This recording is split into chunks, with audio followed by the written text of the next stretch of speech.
sessions, and then we wrap up our 9th edition of the C2C Summit.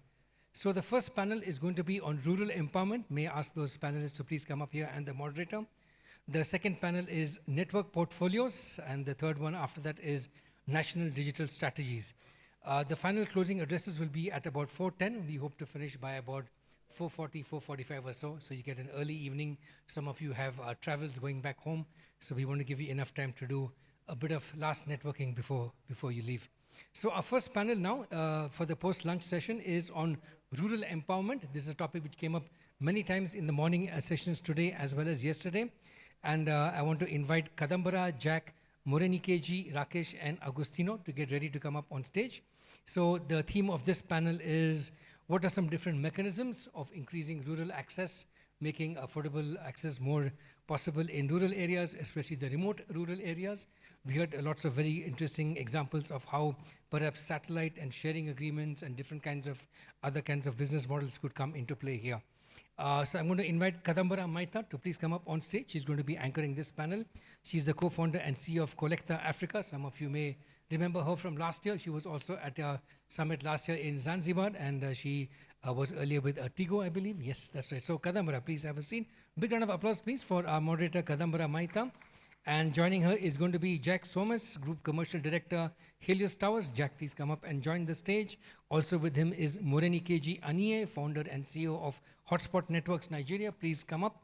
Also with us is Rakesh Kukreja, founder and managing director of iSAT Africa, and Augustino Mhanga, programs manager for the Tanzania Rural Health Movement.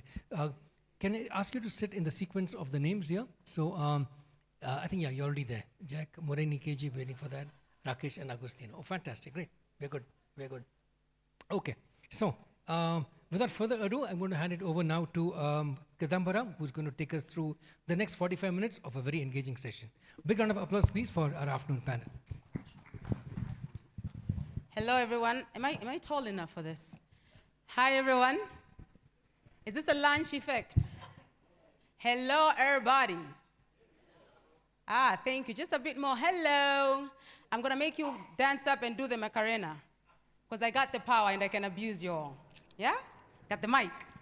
So very happy to be here. Very, very excited to be here. Today we're going to look at our rural, well, Tanzania specifically maybe, but maybe to start from East Africa. There are about 500 million, I think, people within East Africa, which is exciting because East Africa is growing.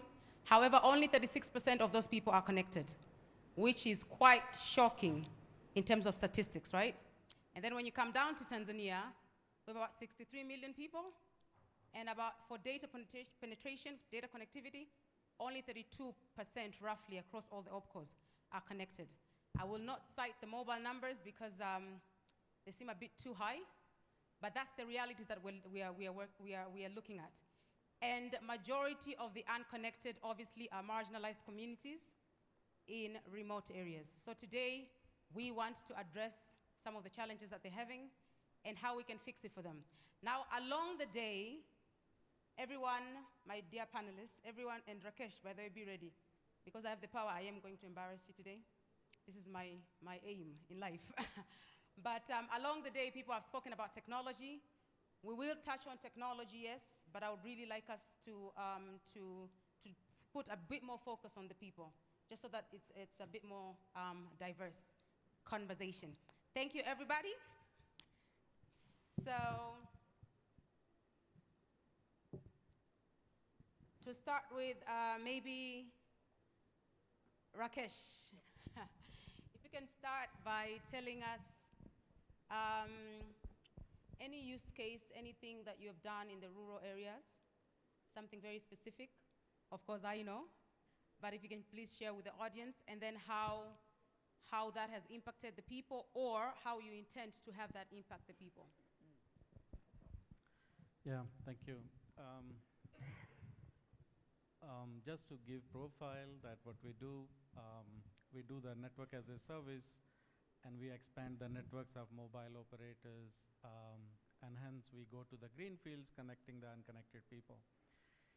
So all our experience for the last 5 years happens to be in the rural areas. So I'll give you a couple of case studies which really which not only encouraged and motivated us, but also something that I love to share. The project that we had done in Uganda, we actually got associated with GSMA, which is GSM Association, along with DFID, who's the funding agency from UK. Their intention was to see how you can keep rural sites commercially viable. So we joined, we were shortlisted and awarded that work to do. And when we visited these sites, these are the sites which happens to be in a national park and surroundings, where people generally are nomadic, so they move from one location to another. So it was very difficult to find the total population of the area. And when we selected the technology, so that it is purely based on solar, we selected the technology so that we don't use the concrete, which was not allowed in the national park. We use the radio system so that it uses the less power, and hence we have to put lesser resources for electrical, so that our CapEx and OpEx were quite optimized. And it was very surprising that some of the sites started becoming with high traffic within the first 1 month, but some of the sites were not at all being moved. And that's where possibly we dived in to understand that how do we go to the rural and the rural empowerments. The first thing that we realized that building the infrastructure alone is not enough. We really have to do the extra mile. We tried to not only went into adding more and more devices for subscribers, but major thing that has helped us was educating the users on the digital migration. More than internet and calling other people, it was the application for the end user that had impressed people, because just an example, when we spoke to the chief of the village, we said, this is something which will bring the communication to your village. He said, I don't need it because my whole family lives in this village. But then slowly they realized that how the mapping helps them, how e-commerce helps them, and slowly the adoption of the technology became quite evident. So I feel that there's more to do on rural empowerment, or going to rural connectivity. More than the infrastructure, there's a lot more things needs to be done. One of the key things that we also had developed, we call it smart pole, going to a village where there is a small market, putting a lamp there which gives you the light in the evening hours, but also giving more connectivity services towards it, making the solar charging stations available for the users and more. This was after 3 to 4 months of different activities that we did. We were very happy to see that sites were not only viable, but they were also commercially profitable. So this is some case study that really impressed us for all our initiatives and the efforts we are trying to do in different part of Africa. And I believe this was quite interesting story. That's fantastic. You know what I like most about that, Rakesh, is that you actually address connectivity for the rural areas, which is obviously where the problems are in terms of the digital gap. But then you tied that with power, because I think as telecom providers, we forget that power remains a very big problem for Africa and a very big stopper for adoption of this technology that we're constantly trying to sell to empower the people, to empower our economies as well. So one thing I wanted to share after hearing you speak is 7, maybe 8, maybe 10, 9 years ago, India was probably where we, Tanzania, are today. But if you look at India now, the consumption for data per person is about 20 GB. This is just, it's something else, right? This is literally something else. And yes, it might be that it means maybe it's one household because everything is shared, but still, these numbers are quite impressive, right? Now, India did this by, of course, overhead fiber, yes, but specifically they did things like triple play, and then they made it a bit more sophisticated where they bundled connectivity with power. So if you go to India, even in the most remote shack, you'll actually see a solar panel on top. And that's why the consumption of data and consumption of content really grew in India. And obviously they bundled it with content, they bundled it with minutes, and content like movies, etc. They bundled it with minutes as well.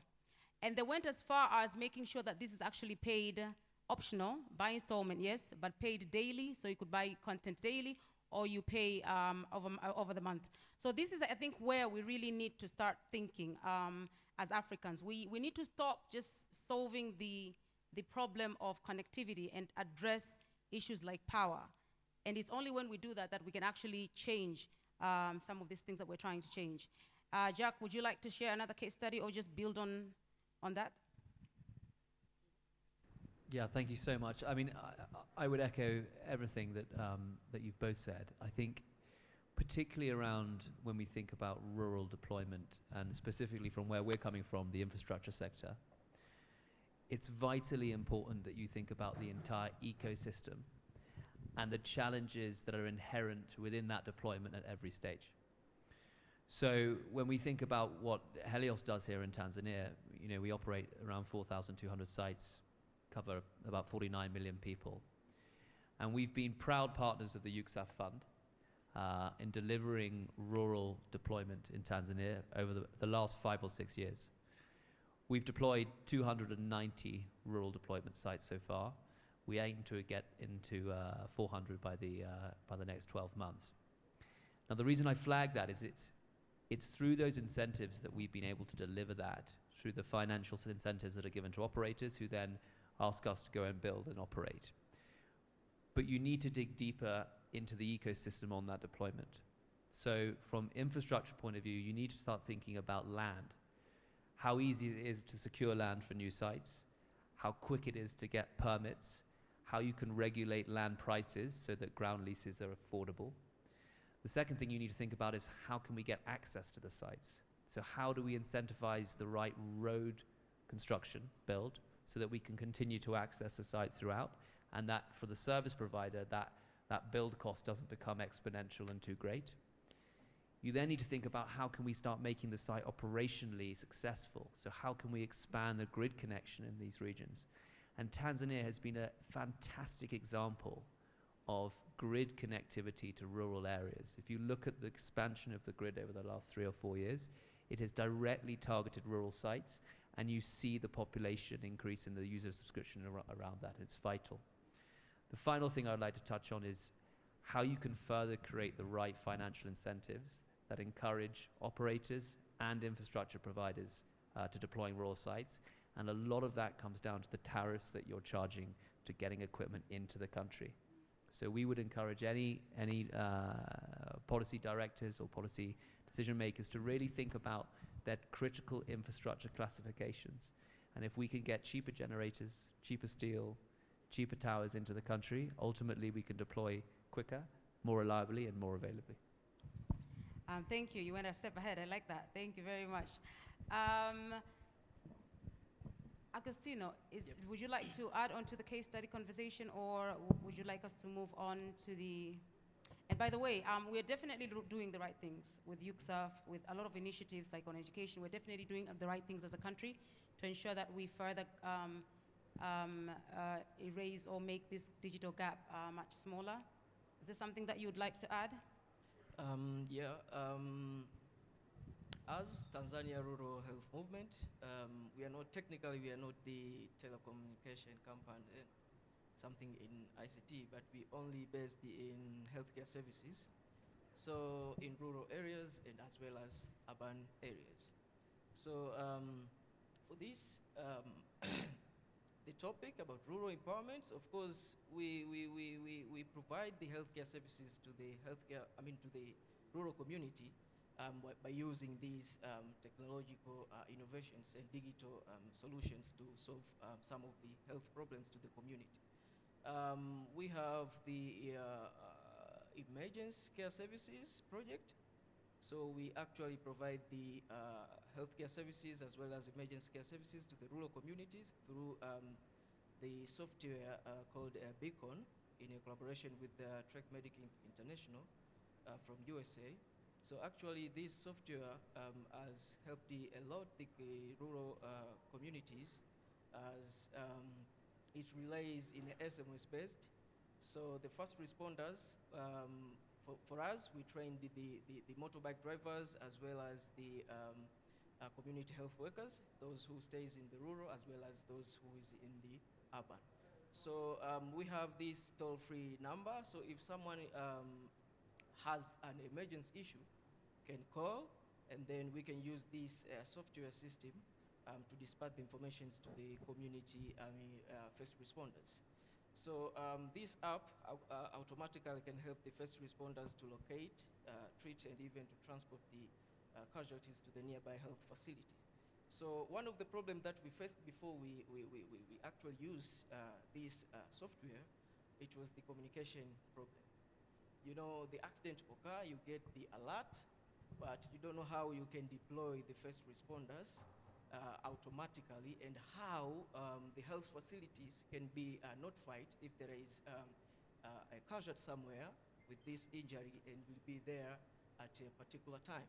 So even for them to get ready, even to accommodate the casualty and even to give the proper treatment was a little bit difficult. So through technological innovation, it helped a lot. As accident occur, the community health workers knows, they respond, and they can treat, and they can send the casualty to the nearby health facility. But also, the health facilities, they can know, they can be notified through the system that there is this casualty will be there within 5 minutes or 10 minutes and have these injuries, and even a proper treatment can be done easily. So the rural community have benefits from this, as at least from now, they know if they got emergency issues, is where to call and how these issues can be connected automatically with these technological innovations. Yeah. Great, love it. Using technology to tackle one of our biggest problems in Africa overall, I think, generally, and in Tanzania, healthcare, and getting first responders to the people. I think this is an amazing case study. Thank you for all the different case studies that have been quite helpful for sharing. And I'd just like to build on that. So how do we ensure, I mean, this is definitely one of the ways. I think you've all mentioned one of the ways. You mentioned power, you mentioned healthcare. How do we ensure that the end user, that the person that's been marginalized in the most remote area, uses technology over and above making a phone call and sending a text message? Because obviously, as technology providers, we want that. As a country, we need that to uplift our people and for digital and financial inclusion. So how do we ensure we move away from people just using it for SMSs in remote areas, by the way, very popular, and voice calls, and rarely for data? Because if you look at the smartphone penetration numbers in Tanzania, they're actually quite low. So how do we ensure we get the people to use a phone a lot more in ways that it can actually help them and help their children, maybe if it's education, help uplift their community if it's mobile money? Jack, do you want to start? Sure. I think you really need to take a first look at what are the barriers that are preventing people today from having access to, like you say, not only the connectivity but meaningful connectivity. By that we mean data. You know, number one is you've got to think about connectivity. Do they, where they are located, do they have that initial good connection that's going to rely a reliable 4G signal? And that's what we're all here to do at an essential base. The second barrier is you've got to have an affordable device that they can use, that they can surf the internet on. And I think more and more we're seeing these device prices that are coming down exponentially. I think I read yesterday there was one in Tanzania that Vodacom's promoting for $116. You know, very expensive for the everyday Tanzanian, but a huge improvement from where we were 3 years ago. So that needs to continue at pace. And the third thing is, and Rakesh, you touched on it briefly, is education.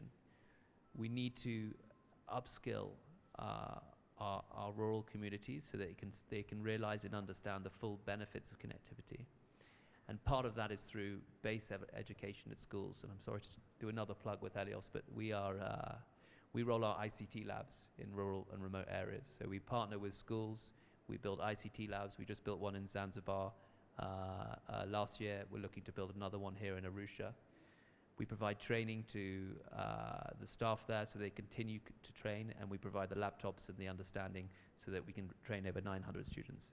So it's a real three-pronged attack that needs to happen, starting with connectivity, starting with access to device, and then education as the long-term and long-standing solution. Thank you for that. So yeah, for investing in especially advancing our youth, I think that's at heart at all our core. So at the heart of all our core. So thank you for that. And you tackled on something that I'm very passionate about, which is obviously getting ICT, getting young people interested and eager on ICT, but also on trying to find ways to digitalize learning. I think that's something that I've personally worked on different projects I'm personally very passionate about. Rakesh, would you like to add on that? Well, Jack has covered a lot, but just to add from our experience on top of what he said was some of the applications that we tried bringing in. Having infrastructure ready, service affordability, devices are ready, but then if you are not able to offer them in the way which is simpler and easier for them to execute is always a challenge. And this is where the applications which are already developed in other part of the world can always help us. So the example of some of the countries we operated, depending on the type of communities, in South Sudan we worked with the government to go and develop infrastructure in a community which was marginalized. And we saw that 100% of the community was farmers, and obviously they were very much disconnected what's happening in the rest part of the world. So we took the agriculture-based application for them to know that how to do it. Of course, this application not only allows them to know what crops, what temperature, and how to do, they also can access to the marketplace so that they know what is the price to buy and what's the price of the crops to sell. I thought that was the real interface between the end user to really commercialize and finally giving them the real economic benefits for that. All right, thank you so much, Rakesh. Would you like to add on that, Augustino, or we can move forward?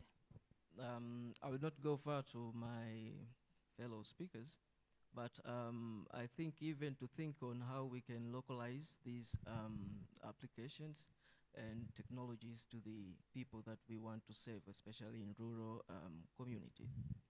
You know, sometimes people are developing some of the applications here for those who knows much about the ICTs, but they know sometimes they know very little about the rural communities and what they want actually.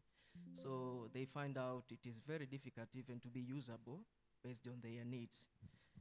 So I think we need even to localize based on their needs as well as the problems that they have.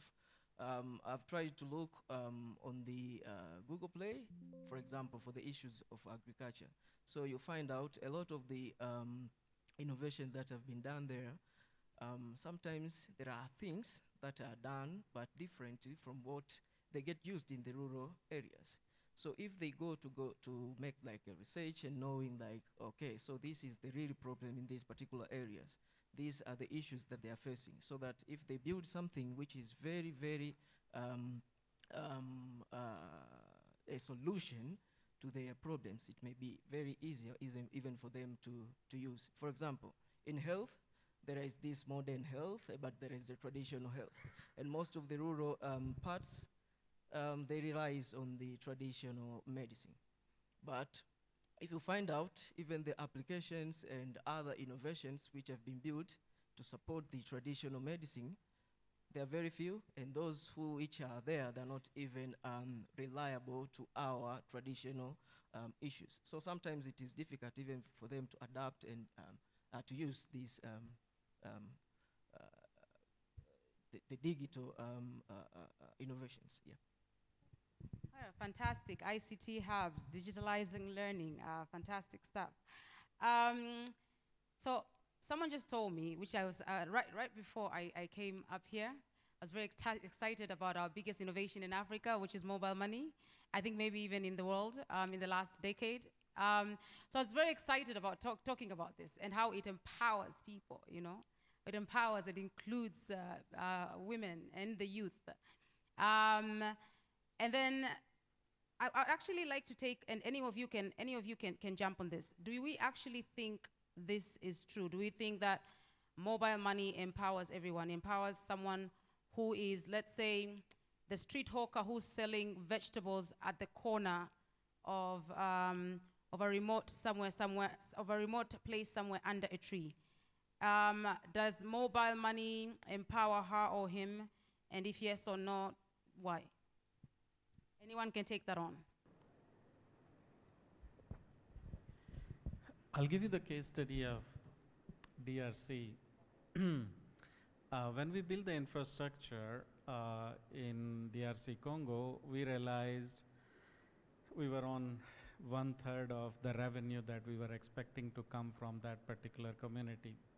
So we sent the team of people to go and observe that how it works. And the feedback was all the telecom services were being sold at 3 times higher than what was the market price. Because it was cost of the opportunity, because this village was 30 to 50 kilometers away from main town, so the opportunist has to do all the means of taking the transport, going there, use her money, bring those recharge things and sell as and when he sells. And the only answer to that was mobile money, so that everybody has enough in there. So we trained the resellers network of the mobile operator so that they go and install the POS and try to make sure that the mobile money circulation is there. So imagine that it was a simple exercise which was hindering so many things to happen in a particular area just because it was logistically disconnected village, and mobile money could bridge that so easily. This is possibly looks very simple, but in the implementation point of view and the impact on an individual life, it is a great stuff, because it was not the only money transaction which was logistically expensive, but it was also the safety challenge. Carrying some cash in and out of the village and going in different type of transports always was causing the problems for people, that how they will be able to carry the cash. And now everything was seamless. People were trying to trust because they knew that their money was safe in their hands. These are few case studies that we realize that it is not matter of easiness. Most of us, I'm talking about myself, I use mobile money because it's very easy way of transacting for me. So possibly it has only changed from a plastic card to mobile money. But imagine when it goes to the rural empowerment, the mobile money has brought a hell of a difference in their life, the way they were trying to do the commerce before, how they were transacting before, and how they do it now. Thank you for that. Thank you for that. You're absolutely right. So in actually having this discussion with him, while I was very excited, and my view was it empowers the marginalized community, and he was like, actually, it really doesn't.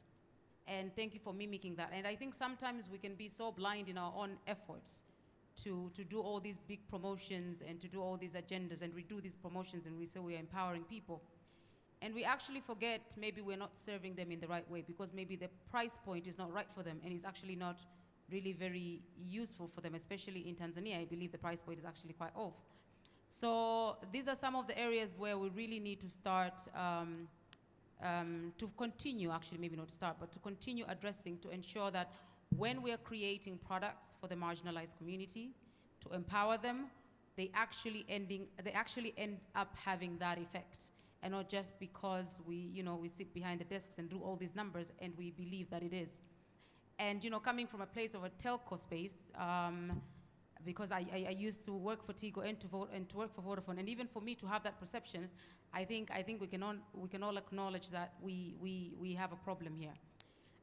So maybe my last question would be, so we've touched on how partnerships can help, right?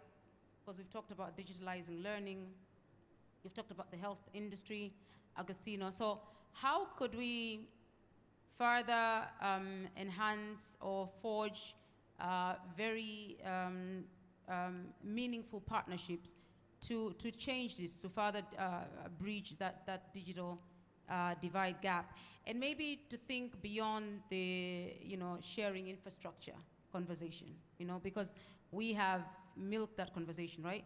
So beyond that, maybe to think of, I mean, really anything, content, anything else that we haven't discussed here. Jack. Yeah, obviously I'm a big infrastructure guy, so making me think outside of the infrastructure barrier is a challenge. Outside the box.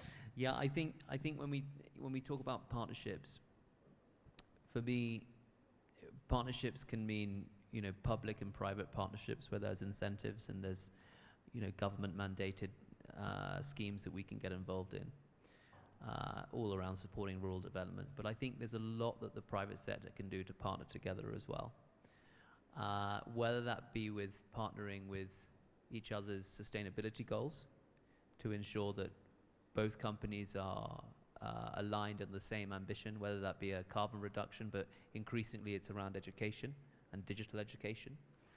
The more partnerships that can get involved and the more organizations that are tackling single issues, really the better. So I think the partnerships among private entities are very, very important. I think also, coming back to the education piece, I think there's a real need to make sure that we are creating the right frameworks for rural communities to enter into the corporate world as well, and partnering with them beyond. It's very easy for us to go into Arusha here or Dar es Salaam and bring in new grads into the business and give them access to a roadmap to a corporate life. But I think there's more to be done on rural partnerships where we can start going into communities and giving them access to the same things that their counterparts in an urban area would have. Rakesh, you want to add on to that? Well, partnership is the base of building any infrastructure for any country, or enablement and empowering the communities. Government always happens to be more resourceful than anybody else. I'll just give you an example. We had done one project under PPP in Malawi, where we built the infrastructure to connect Malawi capital to the two border points. Suhail, thanks for leading that project. With your permission, let me share those details.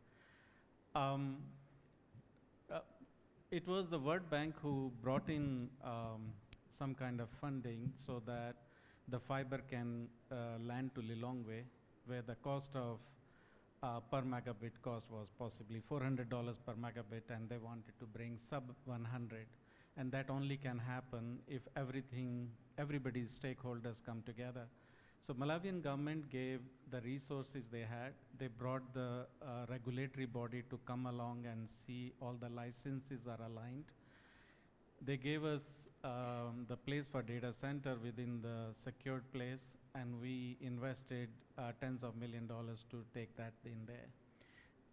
And this is a pure example of partnership program where the whole capital used to have some gig of capacity, and within 9 months of our initiatives, there were tens or hundreds of gig of capacity available in the same place. But it does not limit that the government is the only stakeholders, because government not only has TANESCO, they have SGR, they have road authority, which means there's a lot of resources which available with them where infrastructure can be built. But along with that, it is the responsibility of the whole stakeholders in the domain, that includes all the operators, because building a duplicate infrastructure, just an example, building tower next to another tower is a waste of resources for the domain, the stakeholders. So there's a lot of collaboration required, whereby we avoid the duplication. We try to build this so that it helps all the stakeholders in the same way. Augustino, if you can just add on that quickly. What I'm Aniye, thinking, please. I think the partnership, I mean, PPP can be done in either of the three ways, because the government has the role to do, but also the private companies has the role to do, as well as the community networks and cooperatives. You know, the government can create a good framework so that the private companies can partner with these community networks and even the cooperatives to bring these services to the rural communities. But also, you know, for the private companies has this CSR, the corporate social responsibility. So I think even the government can even encourage these companies, private companies, to reallocate their investments and even innovations to the rural area as part of their corporate social responsibilities. Like what has been done to South Africa, the government has been creating a good environment for the private companies to partner with the cooperative networks and even the community networks, so that to bring the internet connectivity and even the digital innovations to the rural areas, and it has been very successful. So I think even here in Tanzania we can adapt it, and even to the other country to bring up the development. Yeah, thank you. Thank you so much. So before I take it to the audience, because we are running out of time, I just wanted to call out on one thing, content. We need to forge the right content. So over and above triple play and bundled services, in those bundled services, I really urge all of us to consider content, because one of the easiest way you can drive, especially data penetration and adoption, is through content. And we don't have enough of these platforms that do this for our country. We don't have things where we've partnered with partners and we do football, for example, as a bundle of that service, and then it appears to be free. Obviously, there's a cost in there. Or we don't go out of the box and include Tamthilia. Tamthilia is series, right? Tamthilia, because people love Tamthilia and they will eat at that content. And then the more you push it to them, the more we'll be able to get data across to the marginalized community. Obviously, you couple that with affordability in terms of solar. I would really like us to address the energy problem, so solar panels, and then also devices and device financing, and smartphones that they can actually afford at a cost that's a lot less than the 100 end that you had just mentioned, 100K, right? So over to the audience. Anyone, if you have any questions? Any questions from the audience? We can squeeze one or two quick comments, suggestions, feedback, inputs before we move on to the next panel. This has been an outstanding session and it touches fantastic. Can we get a mic to our friend over here?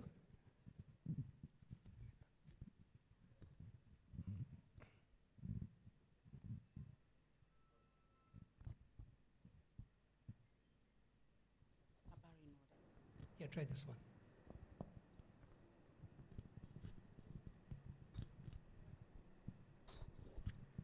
Thank you to the panelists and to the moderator. I'd like to ask a quick question, particularly to Rakesh, but actually anybody. And it's the concept of sharing and collaboration, which we've heard a lot about. There's this new concept that Rakesh seems to be going on about right now, is network as a service. And I see that as the pinnacle of partnerships beyond network sharing, facility sharing, now network as a service. We may be running out of time, but I'd love to learn more about that. Rakesh, Network as a Service. Yeah, thanks, Suhail. I'll share my experience. Maybe Jack, you can add. In Network as a Service, where we offer complete turnkey solution, which includes complete passive, active backhaul, operation and maintenance and everything. We have done this in some part of Africa. I'll give you a case study of Zambia, where we collaborated with ZICTA, which is the ICT authority. It's the authority who controls the Universal Access Fund. So the funds were available where we built the infrastructure along with them, where we also equally contributed to this. And it is one single infrastructure which has the 2G, 3G, 4G radios, but it is more than one operator who will be able to share the same, which means it is avoiding the duplication and trying to bring the services in much affordable. And with a single point of contact, we were able to deliver 100% of services within the budget of Universal Access Fund, and finally achieving the goal of theirs to connect the unconnected. And all the money which was saved obviously goes to the benefits of the community as well. Yes, just to share that the telecom domain has been built by various stakeholders. Tower companies play a major role to build that. So this network as a service complements to the passive infrastructure, whatever is the missing link. In some countries, we are working with tower companies to build the active part on the top of on the tower companies' infrastructure, so that we can offer as a complete service to mobile operators. In this case, mobile operators who were outsourcing the passive part also have started outsourcing the active part to us. So this makes a lot of sense for mobile companies, because they really love in outsourcing, because their skills is in management, marketing, and many more. So it matches to the requirements of the domain as well. Can we take one more question? Yeah. Anyone else got a question? Yeah, at the back. Can we get a mic to Alfred at the back, please? Last row. And please tell us who you are as well.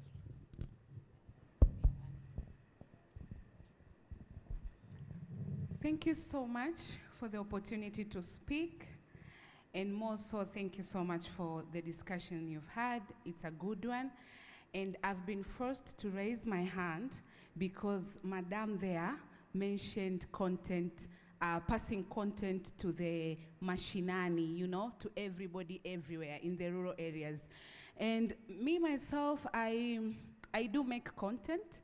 I create a lot of content, especially that will benefit even the low-income earners, because I'm a financial expert, I'm a CPA holder, I'm a financial educator, but also I'm employed with the government as a finance person. So I do create content to help them know how to budget and how to save and all that, but I get a hard time making the content go to the people, because I do advertise my services on the social media. Someone calls you and tells you, Mimi niko Songea vijijini, can I attend your classes? So they don't believe they will be able to pay and attend the classes because of the internet connectivity. So content creators, we are ready, by the way. We are so ready. I know our neighbors in Kenya, maybe they are a little bit ahead of us, lakini tumeanza kuja. But now we really need your support. We need strong internet. We need strong connectivity. We need to make content in Dar es Salaam, but make it go until kwa bibi yangu kule, so that she can know akiuza ndizi Moshi, how can she save her money to be able to make other development, economic progress in her life. Thank you so much. Sawa, bibi asijali, we are coming. So thank you so much for that. Thank you. I think it was so impactful that we just don't have time, but would have clapped for you much longer. But I'll actually come and talk to you, because we are, you know, a lot of us, I think, are looking at content and collaboration with content. Some good news for you. I have my brothers from Sprint Uganda and Sprint Tanzania here. They are also working and they're very passionate about this. If you can just stand up, so identify him and go to him. They're very passionate about this. They're working on this both in Uganda and in Tanzania and now in Zambia. So you can just go across and start talking to them about that. This is why we're here, right? To make connections. So we are actually out of time, but I'll just give you last thoughts. 20 seconds each, 10 better, starting with Augustino. Last thoughts. Parting words of wisdom, advice. I think we have a lot to learn, especially for us who are working in rural areas. So we have a lot to learn about the digital innovations, and even the rural communities has much to learn. So instead of keeping a lot of investment, connectivities and everything, I think if we base in training and learning so that the communities can be ready and even keen to know what is this all about will be really, really good, because we are getting even some tough situations if we go there to the rural communities. People, they do not understand at all and how to use on this. And this is not as part of our job to teach on how you can use this technology. So for those who are doing with the ICTs and everything like that, I think you have to teach these rural communities so that it can be easier for us implementers to do our job. Yeah, thank you. Rakesh? 10 seconds. I'll give focus to 10 seconds. One is the training. The real empowerment will come from education only, not only from university schools, but volunteers should also go and see the digital bridge which has been created. How do we narrow down? And second is the collaboration of all the stakeholders, so that stakeholders and decision makers should sit together and see how to make the right decision. Thank you. I would just say that when it comes to rural deployment, it's very easy to get bogged down in the many challenges and the issues that we face. I think we should also spend time to celebrate the many successes that have been made and the huge advancements that have happened, particularly in the last 5 or 10 years. And if events like this can continue to highlight those, I think it's incredibly important to continue to celebrate successes and learn from any mistakes. So thank you, everyone, my panelists. Thank you so much. It has been absolutely fantastic talking to you. What an amazing panel this was. For me, just really to urge everyone to for all of us, to just do our part, whatever part that is. If it's partnering with that lovely lady, or whatever it is that you can do to just change and to further bridge this digital divide, please do it. It's been an absolute honor and privilege talking to you all, and have a wonderful day. Asanteni. Big round of applause, please, for Kadambara, Jack, Rakesh, and Augustino. Will you please come in the front for a group photograph? Once again, this was a fantastic discussion, rural empowerment. We heard from Kadambara, Jack, Rakesh, Augustino. Big round of applause, please, for this outstanding discussion, and please do connect with them afterwards for more discussion and so on.